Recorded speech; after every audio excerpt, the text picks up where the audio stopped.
The United States has shut down USAID, is dramatically reducing its foreign aid footprint.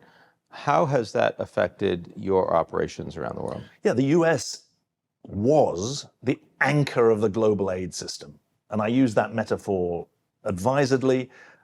It calmed troubled waters through the scale of what the US did and the breadth of what it did, not just for my organization, but for the whole system. Everything from preparedness in respect of famines to emergency relief after earthquakes and everything in between. The US was more or less 4 in every $10 of the global aid system, 3.5 to 4 in 10 of every $10.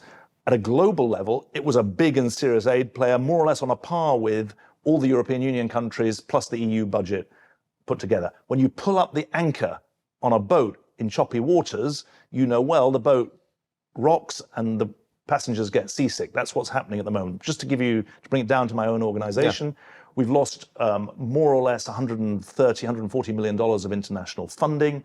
We've had to close programs affecting about 2 million people in places like Afghanistan, education, South Sudan, help for refugees from Sudan.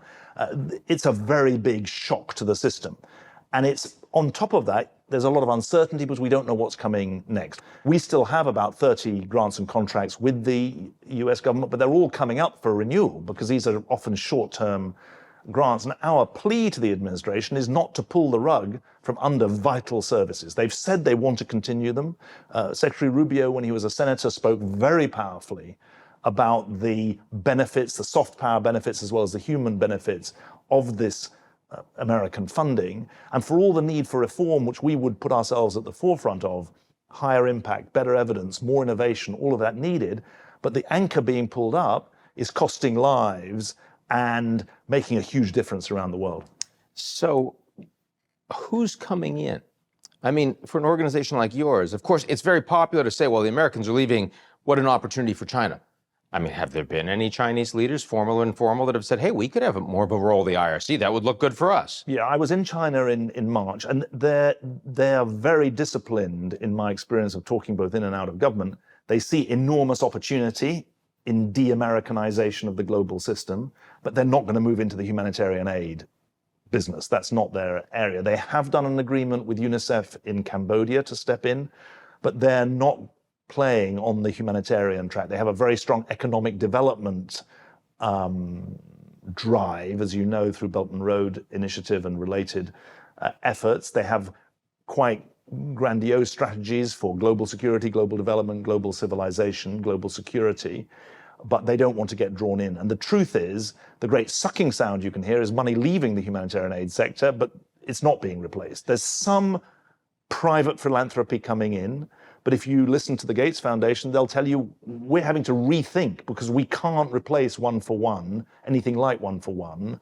what USAID and the State Department were previously doing. Europeans are not in the position they were in 2017, 2018, because they're super burdened by the Ukraine challenge, never mind their own debt issues post the COVID crisis. So at the moment, the poorest people in the world are suffering a double whammy. One, the reduction in aid flows. Secondly, global interest rates are higher than they were a couple of years ago. So health and education budgets in poor countries are being raided to pay off debts, and that means there's less to go around domestically. So no one sees this as a soft power opportunity? Not at the moment, but you are seeing serious debate in the Gulf about what they should do with their money. Now, we have to keep this in perspective. The Saudi economy is $1 trillion economy, which is very high per head, but remember the US is a $30 trillion economy. So we've got to keep a sense of scale, but nonetheless, there's real thinking there. There's real thinking in countries like Turkey about what role they're going to play.